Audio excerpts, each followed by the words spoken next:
You are listening to KeyStone Stock Talk Show, episode 301.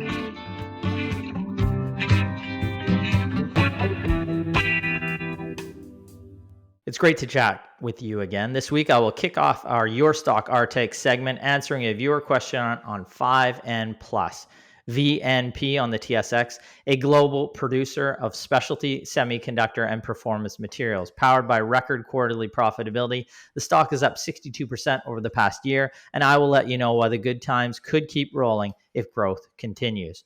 Brennan answers a viewer question on OPRA Limited, symbol OPRA on the NASDAQ, a profitable cash-rich U.S. small cap which operates an alternative digital web browser.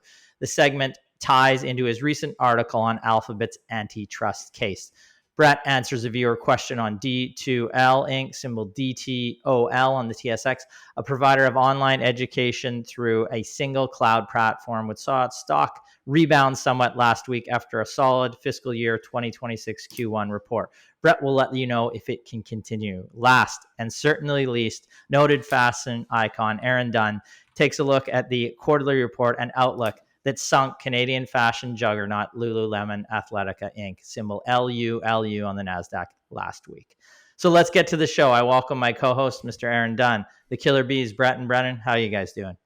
Doing well. Good. Happy Father's Day, belated. Yes, happy Father's Day to all the fathers out there. I noted we took my dad out. It's funny. It's one of the, it's incredibly hard to get a place at a restaurant on Mother's Day. It's somehow less hard to get it on Father's Day. So nobody cares about fathers. Let's be honest. We care about our own fathers. We would, but as far as hopefully our kids care about us. Do your kids care? Did your kids know it was Father's Day, Aaron? It's funny because for the last two Mother's Days in a row, the last 2 years, not this year. You forgot? Yeah, I forgot. You wouldn't be around. Some school event or some other type of activity event actually was planned and scheduled on Mother's Day 2 years in a row. So my wife's position was exactly as yours, that they were disrespecting Mother's Day. But this year it was actually my turn because there was a school event scheduled on Father's Day. Yeah. So at least now there's nothing personal.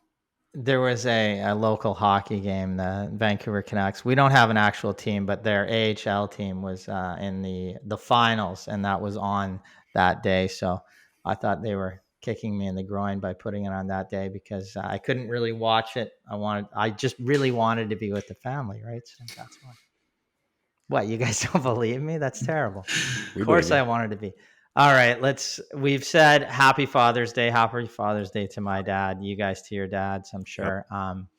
And we can get to the poll question. Yeah. Brennan's got it this week. I've got it this week. Not Brett. Yeah, Brennan Brett made sure. Yeah, Brett made sure. So this week's poll was based on the falling out of Elon and Trump last week after Elon stated that Trump's big, beautiful bill is a disgusting abomination that would add to the U.S. Budget deficit and burden Americans with crushingly unsustainable debt. And the poll question said, one of Ryan's 2025 predictions came true. Elon Musk and Trump have had a falling out, and we asked listeners whose side they are on. We had a total of 43 votes. Trump got 9% of the votes. Elon got 23%.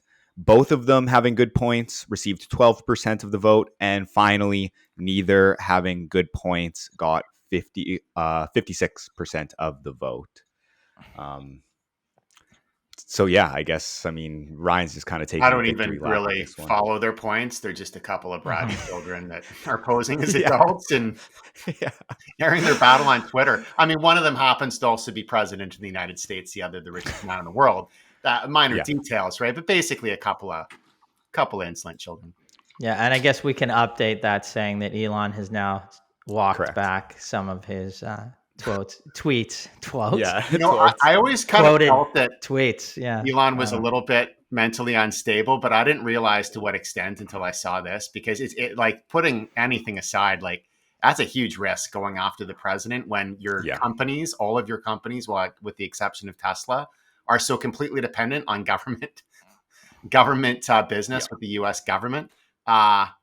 So yeah, that was crazy. And I'm sure that somebody spoke some sense into him and was just like, Elon, they're basically going to strip you of your contracts, deport you from the country, and you will be poor on the street. I don't know about that, but I'm sure somebody said something along those lines to him.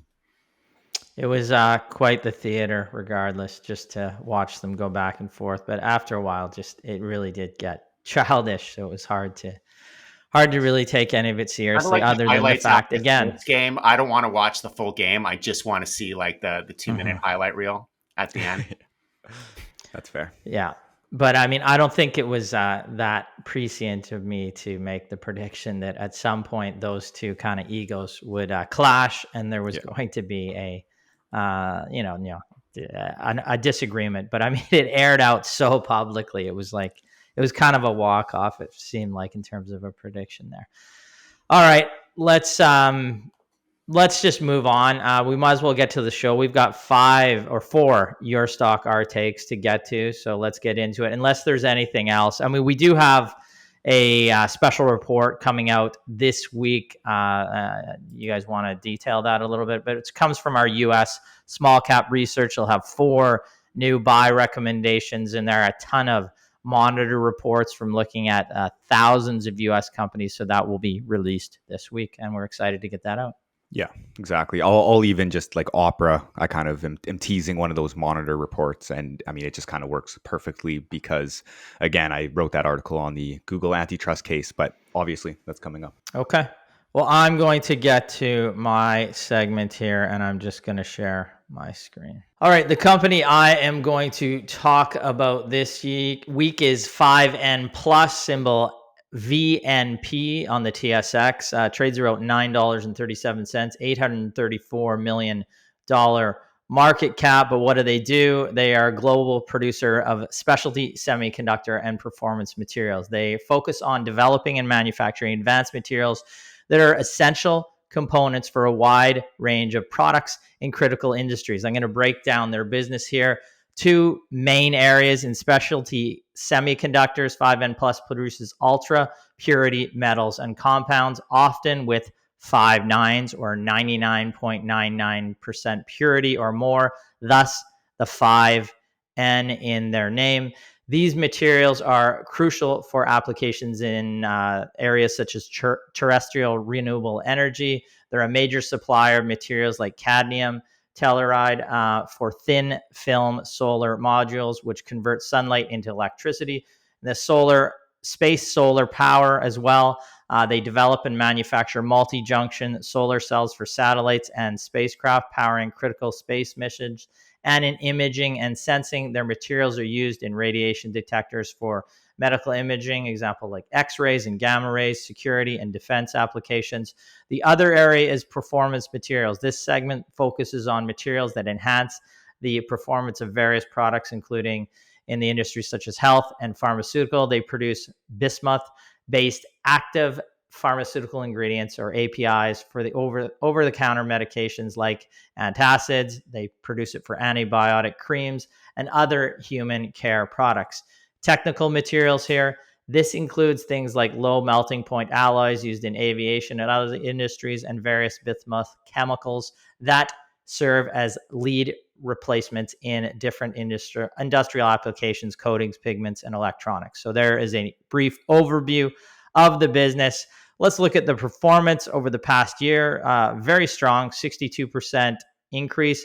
You see that real uptick since March. There was a downturn there, but these results are really the growth here in terms of the share price this year has been powered by some very strong Q1 numbers. Tremendous growth over the past 5 years. But let's look at what was driving the growth this year in terms of the share price. Revenues increased 37% to $88.9 million in Q1. The increase is primarily attributed to higher sales in the terrestrial, renewable energy, and space solar power sectors under specialty semiconductors, and higher bismuth-based products under its performance materials segment. Adjusted EBITDA for the quarter increased by 77%, driven by higher volumes in terrestrial, renewable energy, and space solar power sectors, and better prices over inflation. Now, Adjusted gross margins increased significantly, 51%, favorably impacted by the same factors that we discussed above. Adjusted gross margin as a percentage of sales was 34.2%, up from 30.9% in Q1 2024. And net earnings came in at $9.6 million or 11 cents per share, up from 3 cents per share in 2024 in the same period. There was one cautionary note I would say here. There is a risk on environment. Tariff fears have and may have pulled forward Q1 sales into 2025, pulled them forward into Q1 2025. This is a statement that was made by management that I see as a little bit cautionary in terms of why the results were so strong there. They said, in an environment of ongoing global trade volatility, our customers are acting decisively to secure the advanced materials they require from reliable partners, and we are their trusted source. We do think there could be a bit of a pull forward of sales as their customers or end customers are stocking inventory in this environment. We're going to continue with the snapshot of that quarter. Backlog stood at $260.9 million. That represents 268 days of annualized revenue. That's 58 days lower than at the end of last year, primarily due to the timing of contract signings and renewals under performance material segment, net of the revenue realized during the quarter. Net debt was down to $92.3 million from about $100.1 million as at December 31st, 2024, reflecting an increase in cash. The company's building cash with a strong quarter. Net debt to EBITDA ratio stood at 1.6. So not overly cumbersome or burdensome to the company at this point. Let's look at there's the outlook here, taking into account the company's performance year to date based on under contract and near-term demand. The company is looking for really unchanged revenues from where it projected at the start of the year. Unchanged EBITDA, which is strong growth for this business, but EBITDA in the range of 55 to 60 million. So let's look at valuations. It trades, if we look back in terms of its 2024 adjusted earnings, it's about 32.2. If we look forward, this is adjusted earnings here is 25.2. Adjusted EBITDA, if we're looking at trailing basis, 10.6. EV to EBITDA. EV to EBITDA based on what they expect. The consensus this year is about 9.2. And if we look into 2026, we're at about 7.9. So my conclusion here would be 5N is a critical Western supplier of specialty semiconductor and performance materials for the solar, extraterrestrial energy, and medical imaging or bismuth API markets. Its products are essential to each vertical, and it appears the customers' behavior around recent contracts with extensions and incremental spot demand that they have potentially a solid moat in this business.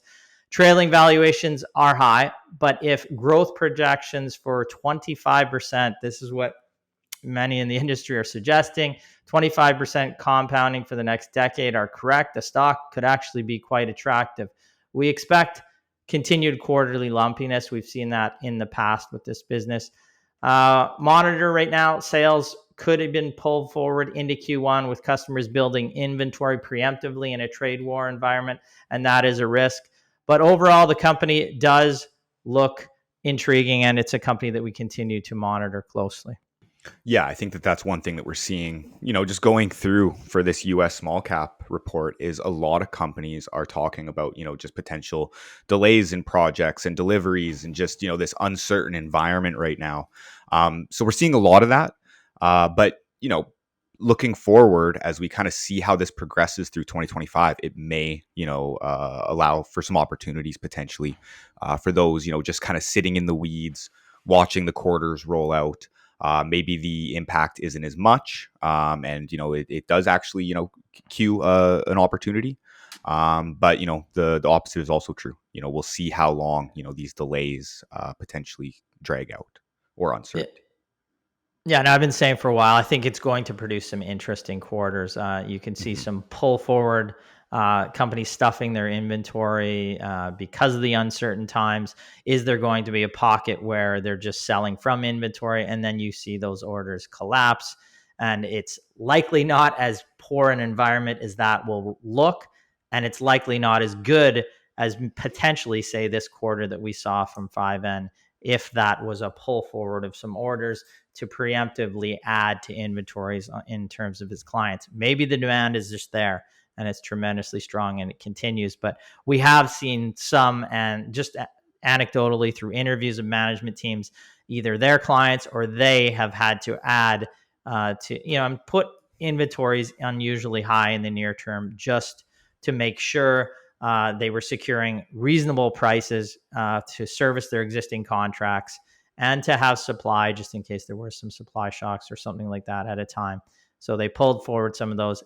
Inevitably, if you're pulling inventory beyond where it typically is, there is a sell-off of inventory at some point, and then you have slack demand in some quarters coming up. Yeah, and I think to really support that is management was attributing like the high growth during this quarter to terrestrial renewable energy and space solar power. And we've seen just the Q1 commentary from all the solar companies, how volatile it's been. You've seen the policy changes in the US as well, the tariff changes as well in the US for directly targeting solar power. So that really creates a big increase in volatility for the fundamental performance of the company. And like Ryan was saying, probably front loading into Q1. Whether we see that slow down in Q2 or through the rest of the year, we'll just have to wait and see to the degree of it probably. But likely you saw some pull forward now. I would say at very least their backlog, it did go up nominally, but when you're looking at it as days of annualized revenue, which they also provide, it did actually shrink on a quarterly basis. So they saw the higher revenue, even though the higher backlog on a nominal basis, days of revenue did drop. So it's not completely a bullish sentiment when you are seeing just a pull forward. Yeah, it's interesting. And it's something, again, another factor that we're having to factor in when you're looking forward and projecting on companies, and a risk factor, potentially some opportunities. And we're continuing to monitor that. It's just something you have to look at that is typically not there, at least on a wide scale. There's some industry specifics that go on like this all the time, but on a wide scale, you don't see that often. Okay. I think that segment's good. We can move on to another Your Stock, Our Take. And Brennan has got OPRA. Are you singing for us today too? And we know you have a lovely voice, Brennan. No, Please. I will not be actually singing. But yes, yeah, only for you. I'm sure everybody else is happy. I can feel our subscriber count just drop. The listeners or viewership, whatever. We just lost 100 just right there. So muting or just running out. The real-time data is showing. Yep. Yeah. Okay. So OPRA Limited, OPRA on the NASDAQ, currently trading at a price of $18.32, a $1.45 billion market cap, and about a 5% dividend yield. They do pay the dividends semi-annually, so just a note there.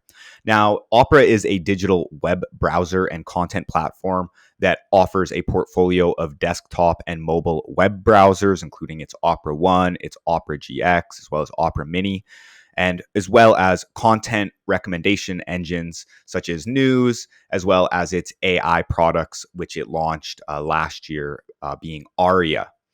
Now, the company's shares trade on the NASDAQ via American Depository Receipt, and most of the company's revenue is from advertising, while the remainder is through their search revenue. Now, the company's share price has performed quite well since its ADS IPO in late 2018 at a price of approximately $12 per share, where it now trades at just about $18 per share. But it has really had, kind of a volatile ride up to this point. But first, let's look at the company's revised strategy, which has led us to now pull the company out in our US small cap sweeps or market sweeps a few times now. In 2021, OPRA shifted its strategic focus to expanding marketing and distribution activities in Western markets, which have higher annual average revenue per user, or ARPU. I'll start calling it ARPU throughout the rest of the year. Now, higher ARPU customers while reducing spending in certain emerging markets. Now, this strategy was bolstered by the launch of its OPRA GX gaming browser in 2019, which produces an ARPU of more than 3 times higher than its corporate average. And we can see this switch of strategy as its monthly active users for OPRA GX in Q1 2025 were 10.4% of total users, up from 8.8% in Q1 of 2024 and 6.4% in Q1 of 2023. So the company is maintaining momentum with its focus on its OPRA GX platform. And this has also allowed the company to grow its ARPU from 51 cents in Q4 of 2020 to $1.94 in Q1 of 2025. Now, just quickly looking at the financial results compared to the same period last year, revenue was up 40% to $143 million, led by strong growth in its advertising revenue. Free cash flow was up 45% to $12 million, and adjusted earnings per share was up 28% to 22 cents per share. If you're looking at the company's reported adjusted earnings, it is different from this because I am calculating my own adjusted earnings for this figure. So keep that in mind. Now, the balance sheet is also very healthy with net cash per share of $1.05 per share. So fundamentally, you can see what has generally attracted us to the company. Good growth as well as a nice cash-rich balance sheet. But there are several key risks from the business, which include the Chinese ownership control of Kunlun Tech. They own over 60% of the business.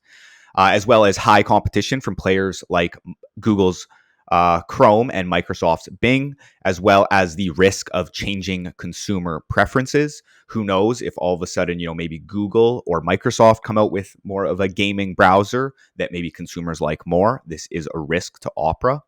And lastly, the company's Google search agreement to be the default search for OPRA's browsers, which is in the crosshairs of the DOJ. Now, in our US small cap report, which will be published this week, we include a mini report on OPRA, and I go into more detail into the business, analyzing its current valuations in relation to its historical multiples, as well as its guidance and the growth looking forward, and where we think a decent price for the business would be, given the risk factors. But here, I just kind of wanted to switch gears and segue into the recent article which we published on our website regarding the Google antitrust case.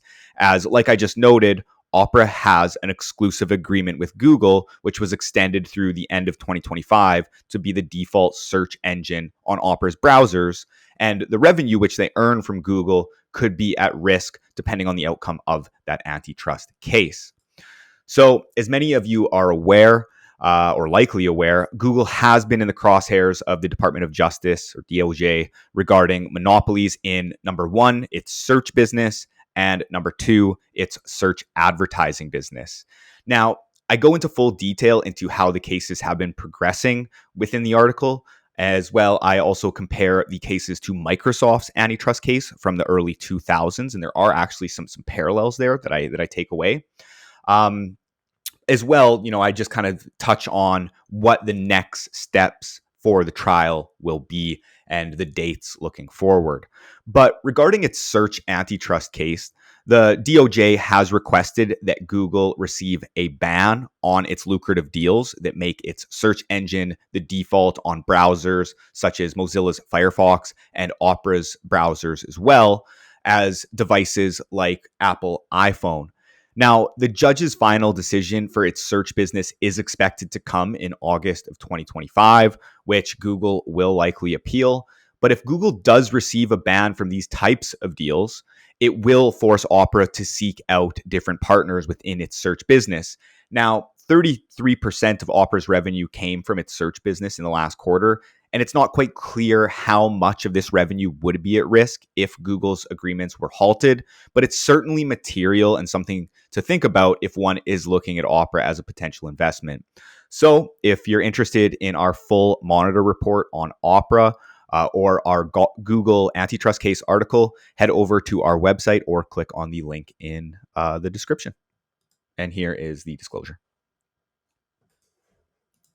It's definitely an interesting company. I mean, one of the things about it being a somewhat of a specialist browser in some ways for gamers and how they're integrating AI into their browser. But of course, one of the things with AI integration is the barriers to being able to do that have come way down. So, there's a lot of the things that they're doing in terms of AI integration may be easily replicatable by competitors. But I do like in terms of just it being a browser, I like the idea of it being a niche browser, right? Because that does, differentiate it. It gives them something to focus on so they can actually provide the best offering potentially. Certainly. And I've talked to Brett a lot about it, and just, the uprise in PC gaming. I think I've probably brought this up on the podcast before, but it's a couple Christmases ago. There was a video of a kid getting a PS5 and unwrapping it, and he starts crying to his parents because he wanted a PC. So, it's just showing that there is this trend away from consoles more to kind of PC gaming, which again, this OPRA would be picking up on that trend. But of course, consumer preferences. I know that is one thing that Brett is concerned of with the business. Just is, they're changing rapidly. Do people like OPRA, as their gaming browser in, a few years from now? It's tough to say. Yeah. That kid sounds like an insolent, spoiled little brat, but I'm just kidding. That's horrible. Anyway, sorry. Okay. Sorry, Brett. The consumer fickleness would definitely have to factor in, because it skews towards a younger audience, and as Ryan was just highlighting how hard kids are to please. And if you do have, I don't think they'll have any competition coming in the near future, but down the line they may. So if they do end up just being solely reliant on their gaming browser, which it is their highest ARPU product, does that increase the risk of someone pushing to their market share over time? It potentially does, because right now browsers are really generic. You got it's Chrome right now, then you have your Edge, then you have your Firefox, then you have Opera, you have Brave, and they're all pretty they have a bit of differences between them, but they're all pretty broad consumer-based products, where Opera GX is much more focused on that niche, which is something really interesting. But we'll see it long term.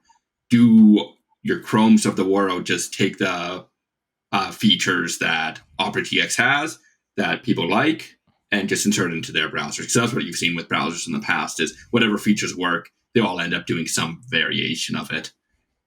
Yeah. Interesting, though. I mean, I wonder, though, if the gamers that use Opera's specialized browser would switch over, even if the same features were there in Chrome. I mean, just because it's Chrome, right? Everybody wants to think that they're on the special piece of equipment. So I'm not a gamer. I don't know. You tell me, Brett. Yeah, you're young man. You're the youngest. I think you would have the people who would continue to use it if they like it. But then, like I was saying before, it's a young audience. So when you have someone who's, let's say, 13 or 14 years old, they got their first computer, not a PS5. You'd be sad if you got that, apparently. Mm-hmm. And then they would be downloading whatever browser they want. If the whatever Chrome GX or whatever it happens to be, or if it's still just Chrome or whatever other browser, just using Chrome as an example, do those younger audiences start to switch over? And that's when you see those really generational shifts. Because in the same gaming space, you had something like TeamSpeak for audio communication a decade ago. And now every single person effectively uses Discord, both private companies, but Discord was actually, ironically, they almost got taken out by Microsoft a few years ago, but that fell through. But you do have these switches between really groups and generation of gamers switching to whatever new piece of software that just clicks with that generation at this time. Whether Opera GX has 20, 30 years out of them, maybe. But that is a risk, that you do have that generational switch, which just that new product, which everyone attaches to, if there's some networking effect like Discord has, that everyone has to hop on. But right now, Opera GX does actually have that networking effect to a degree, because I've heard people wanting to switch to it because their friends do, and so on. Yeah. And as far as the PlayStations, the Xbox, I mean, here, the 19-year-old, his friends, they all game on PCs, right? That's what they do. And even the 9-year-old, it's on a tablet if they're playing. Yeah. It's not really going to. The only thing maybe is a Switch, because it's portable, and I don't know. But and even think about it too, portable. It's not being used much, is what I'm saying. the tablets, and that's the PCs. That's how they're all gaming. Yeah, like and even think about it, you know, like even like games. the Minecraft movie that's coming out. Well, you can't play Minecraft on it's out consoles. Or sorry, it's out. Yes, that's what I meant. I knew that it was out. I knew that it was out. Most of these games that the true gamers play, you're not going to play that on a tablet. You need a high-end computer with a GPU. Minecraft is on everything, just so you know. Yeah. Like everything. Is it on console as well? It is on everything. Oh yeah. Oh, I didn't know that. Wow. Yeah, it's on everything. I got to stop just playing Call of Duty. Issues. All right. Yeah. Okay. Well, let's move on. We beat that. We sung that one to the fat lady sings. I don't know. Opera. Get it? All right. Move on. Now, Brett's going to look at a viewer question on D2L or DTOL on the TSX. Yeah, this is a company we've had, I don't know how many questions on at this point. We keep getting recurring questions on it. It's an interesting company. But if you're unaware, D2L, or the symbol DTOL on the TSX, is a provider of online education through a simple cloud platform. The company serves over 18 million K-12 higher education and corporate education users across North America, Europe, and Australia. The stock is trading at $14.41 a share at a $793 million market cap. The stock had a strong end to 2024, rising really throughout all of 2024, but then it fell back, and it had a bit of recovery since then. We've done a couple segments on it. It's higher than the initial segment I did on it, and lower than the one Ryan did. So we're nice and in the middle right now. But if you go back to its 2021 IPO, it is still trading below that $17 initial offering price. But given that hot IPO market at the time, a lot of them are trading below, because it was really just a great time to IPO. If you were going to IPO, great time, because you got higher valuations than likely you should have at that time. So it's not actually surprising it came back down. It's done really better than a lot of IPOs that happened at that time. So even though it is down over that 5 years, you can see it went quite a bit lower not long after, like most companies that IPO during that time. But for the last quarter, we'll move to some of the financials. This is fiscal Q1 2026. They do have a different fiscal to calendar year, which this just reported last week. And as well, figures you should note are in US dollars, and they do have some foreign exchange effects due to that. Subscription revenue was up 11.1% to $47.7 million, while professional services fell 8% to $5.1 million, causing total revenue to grow by 8.9% to $52.8 million. The subscription revenue was recurring and generally contracted at and as terms between 3 to 5 years. So longer terms than many other SaaS models, which is great to see. A lot of SaaS models, it will be a year or less monthly rate. So that's good to see these long contracts, because it really gives that foresight into what's going to happen. Revenue is not lumpy. As well, the company does benefit from low customer concentration, with no customer representing more than 10% of revenue. That is a concern, because occasionally you'll have some SaaS companies that'll be over dependent on one major, like a Microsoft, a hyperscaler, or something like that, where they're selling 30%, 40% of the revenue, and then they lose that contract, that falls out. So even though it was recurring, if you're overly concentrated, that can be a weakness for SaaS companies, but you don't see that in D2L, which is great. The company operates internationally, but primarily in the US and Canada, and it is impacted by those currency fluctuations, as I mentioned before. So on a constant currency basis, revenue actually grew at a bit of higher pace at 10.5%. Adjusted gross profit removes the impact of amortization and stock compensation, grew by 14.7% to 37.7% at a margin of 71.3%. That is an increase from 67.7%. That is a big increase for a margin year over year. The increase in margin was due to efficiency and optimization, as well as its scale. The management did note that Q1 margin was a bit higher by about 100 basis points than expected on a run rate. So going forward, and they expect something closer to 100 basis points lower, so 70% for the year. So don't be expecting that 71% to last throughout the year. Adjusted EBITDA grew to $9.3 million from $4 million, so massive, over 100% growth there at a 17.6% margin. GAAP net income grew to $3.3 million from $572,000. Prior to this last year, they were really kind of teetering on that slight loss, slight profitability metric, and now they seem to be really trending into more consistently, at least, GAAP net income. Operating cash flows are negative. I will highlight this, because they do receive normally upfront cash payments with their contracts, and there's a seasonal low in Q1 and a seasonal high in Q2. As long as the company does manage its working capital, this is an overall positive having the cash up front, but you will have these lumpy quarters. You do have cash flow decreases during a quarter, but on an annual basis, it is positive, but you do just need to be aware of that if you are looking at this company. So speaking of working capital, the company does have just really a great, strong net cash position. There we go. The company holds $92.5 million in cash and has leases of $11.9 million with no other actual debt, causing a net cash position of $80.6 million. But I will note as well, the company does have $5 million of contingent consideration relating to their acquisition of H5P last year, which the payment will occur in fiscal Q3 of 2026. So you'll see a $5 million decrease whenever that payment comes due. But overall, great balance sheet.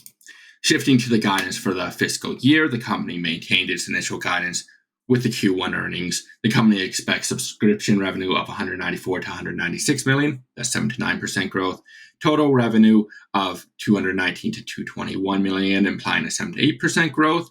Adjusted EBITDA is expected to be between $32 and $34 million at a margin of 15%. This is a 17.5% implied growth from the midpoint of their guidance.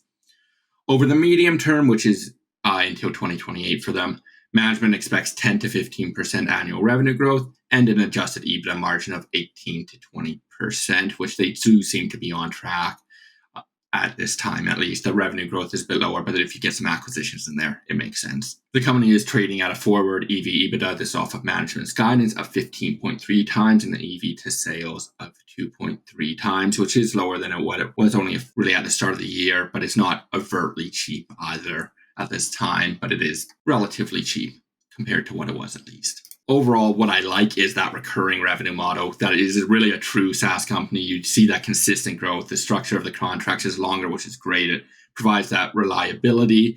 It's with really public institutions or large private universities, which gives a bit more weight to the SaaS variance. You have that reliability is what we want to get at. The company has a strong balance sheet, which is always great to see. The company is now pushing further into GAAP profitability compared to last year. We just saw it edging on profitability. The company does actually benefit from AI with its Lumi offering, giving it an edge over legacy ed tech offerings. You obviously have competition in that space, so the other bigger players in the space can obviously push into AI, and they are. But that's really something which they can replace with those legacy ed tech offerings, which is what they are actively replacing in the US at this time. Lastly, the company has the balance sheet strength that acquired company, but the M&A market is really mixed right now. The company noted that they're really seeing two market types at this time. Either you have the poor performance just sitting on the market or going bankrupt, and then you have the great companies that you would want to acquire, but they're still at a higher valuation at this time. You really haven't seen those come down in price. They did mention that they are waiting for an acquisition that fits their strategy, and it has a building pipeline for this. But there's been no actual acquisitions announced as of since H5P. An acquisition would be really a great catalyst for the company, but of course it can be negative if you just rush into an acquisition, you overpay, or you get a really poor performing company or assets, and you just don't want that to happen. You want the acquisition to be right and fit the company and not be a forced acquisition just to acquire. You do see that from acquired growth companies from time to time, where they just acquire everything under the sun at any price just to acquire, to have that top line grow. You don't want to see that, and D2L seems to at least be doing it well. They're not rushing into things, but you do need to see an acquisition at some point. Otherwise, you're just sitting on cash at a point. A short-term risk for the company is that macroeconomic environment and policy risk in the US, which could cause both stock price swings as well as some fundamental volatility. Depending on where the policy lands, we'll really have to just wait and see for that. D2L really can't predict that or see how that's going to affect their pipeline. They did notice that they're not seeing things getting pushed out the year at this time. Things are maybe delayed a quarter or two. So if it was expected in Q1, it might be in Q2 or Q3 for any new contracts, but they're not seeing it being pushed out dramatically at this time, just maybe a quarter or two. Overall, the company is trading near fair value. You could definitely argue at a slight discount at this time, but I wouldn't call it an overly screaming or fire sale discount at this time either.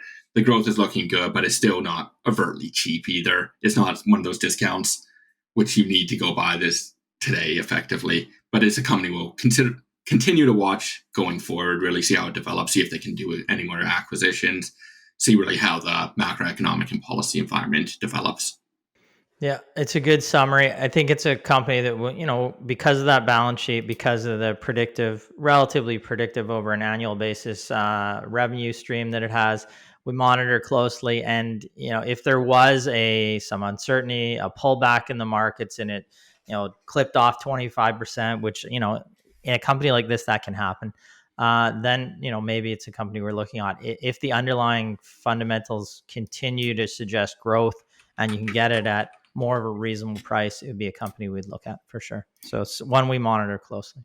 Yeah, it was one of those companies that really fell with the tariff war that Trump did. It was just trading just under $17 or so at that time, just before his Liberation Day. Then it fell to about 12. And that's, while it was only a short period, and that was happened to, I don't know how many companies, effectively every company, really. But you'd be looking for a pullback like that, even if it's not a broad market pullback, to really get into a company like this, or just wait until the price stays the same for the next year or two and the fundamentals are overall improved or the price stays the same. Exactly. Okay, let's move on to Lululemon, a company that had, I don't think the quarter was necessarily terrible, but I think the outlook, but Aaron has looked at it and he's going to let you know, was what sunk the shares over the past week. Yeah, Ryan, you're correct. Actually, the quarter wasn't really that bad. There was some margin pressure. We'll get into that. But really, this comes down to guidance and just general economic uncertainty affecting the company, as well as a slowdown in growth. So everybody knows Lululemon. It's an iconic Vancouver-based company, a major player in the athletic apparel industry globally. It was founded in 1998, continues to be headquartered in Vancouver. Currently, there are about 770 company-operated stores, as well as e-commerce and wholesale channels. So this is a strong brand that has been built up over the decades, and it's been a great performer for investors over time. But how is it doing right now? So just before we get into that, the symbol LULU on the NASDAQ, trading at about $240 today, $32 billion market cap company, and no dividend yield at the moment. So when we look at the financial performance of the company, it has not performed well over the last 6 months or so, or certainly since the start of 2025. I'm down a little bit over the last 12 months, but the stock really got hit after the release of its financial results, the Q1 financial results. So it took a 20% share price hit after those results were released, and the stock has continued to trend down since then. So let's take a look at these financial results and see what the problem is here. Revenue, $2.4 billion in the quarter. That's up 7.1%. We actually saw a little bit of strengthening in the gross margin. Operating margin was about flat. And the operating margin was down 110 basis points, so 18.5% compared to 19.4% margin. That's one of the things that investors were looking at just in terms of trying to figure out where the earnings are heading in the future. And then adjusted EPS 260, up 2.4%, so about flat. Comparable sales overall up 1%. So at face value, these don't look like great results from a growth perspective, but they certainly don't look too bad. When we break the regional performance apart, we can see that in the US, the company's experienced a significant slowdown in growth. So revenue was up 3%. For their Americas operation, rather. Comparable sales, though, were down 2%. Now, the international business continues to be performing well. Revenue is up 19% in the quarter, 20% on constant currency, and then comparable sales up 6%. Now, the big issue that investors were not liking with respect to the quarter was the company's guidance, and that was a decline. So they had in the guidance expected for 2025. So the company had already put out earnings and revenue guidance. They revised that guidance with their Q1 results. Not a lot. The previous was $14.95 to $15.15 per share in EPS. And they just basically took a few cents off of that. I think it's 17 to 37 cents. So not a big drop in guidance at all. They're citing dynamic macroeconomic environment, including the tariff impacts and the US market challenges. The problem is that if it were just this guidance reduction, I don't think that the impact of the stock price would have been so extreme. But what investors are seeing here is a deteriorating situation. And at this point in time, it maybe does not appear to be deteriorating at a very fast pace, but the direction is not what the market wants to see. The market wants more consistent growth. And in the case of Lululemon, this is a company that has historically been able to produce double-digit growth. So really, I think investors are concerned that this is just the beginning, that this is just the first sign of a weakening in the company's position. Even if the company does well and the brand does relatively well, you could still see a decline in sales. So those are the main things, really. There's the margin pressure in the quarter being a concern, the reduction in guidance, and then also the weaker performance in their Americas business, which is of course their core market. Looking at the balance sheet strength is strong. So there's no major debt burden. This is a net cash rich business, so it's $70 million in net cash. So relative to the market cap, not a lot, but that's a good position to be in, especially when you're in a precarious financial position, a precarious macroeconomic situation. To be in a strong financial position, essentially you're relative to everybody else. When you have a strong balance sheet, you're just better off, of course. Companies also continuing to produce strong free cash flow, about $1.2 billion over the last year. They are doing share repurchases. They repurchased 1.4 million shares in Q1, and then also store expansion. So 3 stores in Q1, bringing the total to 770. Obviously, that's not moving the needle a lot, but going in the right direction. So there are some good things here when we look at the fundamentals of the business. Now, valuation, where are we sitting at in terms of valuation? Well, the company right now is trading at a price to earnings multiple of roughly 18 times. So if you look at the company's historical multiples, 18 looks like an absolutely fantastic deal. However, when the company was trading at those multiples, it was growing at a far faster rate. And it was also not having to contend with all of these tariff and trade war risks as well as most companies are having to contend with.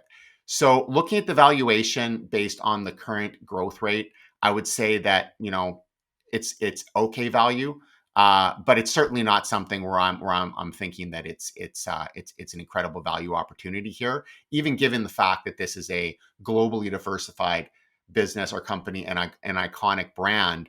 When we compare the PE, the price to earnings, to the growth rate, at best I could say maybe fairly valued or fully valued. But not particularly undervalued when taking into account everything else. So what is our take overall on the company? Strong brand, moat, premium positioning, still a growing market, solid financial fundamentals, strong cash generation. The issues, though, of course, the tariff headwinds that many companies are facing, but some industries are more exposed than others. I would say retail and apparel would fit into that category. This is creating near-term margin pressure, pricing challenges. Valuation appears reasonable, but not necessarily incredibly cheap. But the risks do remain high because we can continue to see a decline in growth and more challenges. And certainly if this company were to reduce their guidance again when the next quarter came out, which I think is a far higher likelihood than them increasing their guidance, would be for them to reduce it. And if they were to do that, I would expect them to get hit pretty hard again. So even though the numbers look good, this company has been a bit of a value trap. We're not ready to jump into it right now. We're just going to continue to monitor, see how the business goes. If growth continues to be slow or challenged, but we're able to buy this company at a much lower valuation, it's something that we can consider. If we're paying 20 times, we want to see a cleaner outlook in terms of what we can expect from those earnings over time. Yeah, it's an interesting segment of the market for sure. Retail, fashion can be fickle. And you look at the results of, one of our recommendations in this sector has been Aritzia, Lululemon. We looked at, about 5-6 years ago, we looked at both companies at the same time. We looked at Canada Goose as well. And Aritzia stood out in terms of, the type of company that we wanted to be involved in the near term. And Aritzia is up significantly year to date, and Lululemon's down significantly. And again, if you look back over 5 years, Aritzia has significantly outperformed Lululemon as well. Growth at a reasonable price and more of, it has more of a growth avenue ahead of it right now too. That seems to have a little bit more certainty than Lulu at this point. And that's really what I would say is what you want to be looking for in a company, because we are seeing tough times for clothing and retail in general. I think the consumer spending was down like 3.9 or 4%. I can't remember the exact figure year over year. So when you are seeing these downturns, that good companies, they can either still continue to grow or just not be hit as hard as the ones that are performing worse. And that's how you get those good, long-standing companies, when they do will really withstand these poor macroeconomic conditions. And Lulu just doesn't seem to be doing that at this time. Yeah. I mean, I was trying to pull up a chart here on, I think Aritzia is up like 529 or something like that. It's actually showing it wrong to me right now. So I'd like to pull it up. But I think over the past 5 years, Lululemon might actually be down. Yeah, I think it's down Aritzia is like 300 and something % gain. Yeah. So, both great companies, both great brands, but depends on when you are buying them, what price you're buying them at, and do you see growth over the next 3 to 5 years in the business. We saw more growth potential in Aritzia, far lower price at that point, strong balance sheet, and the company has executed well. And again, you got two now well-known brands in the Canadian market, now obviously global in terms of Lululemon, into the US in terms of Aritzia. And just really apples to oranges performance. One has done tremendously well this year over the past 5 years, and one of them has struggled in terms of its share price over that period of time. All right, I think that is going to end our show for this week. Again, if you're a client, look forward to that in our U.S. small cap research, that new report. We're having, I believe, 4 new recommendations in that report coming out, so you should see that in your inbox. If you're not a client, look to see how you can get your hands on that report. If you're watching this right now on YouTube, smash that subscribe button, or if you're listening to this, wherever you consume your podcast, rate and review us. Keep your questions coming in for our Your Stock, Our Take segment, and we'll endeavor to answer those. We answered 4 this week. We're getting more and more questions over time, but keep those coming in. We'll answer those. And as always, I wish you profitable investing. Thank you. Thank you, everyone. Thanks, everyone. Thank you.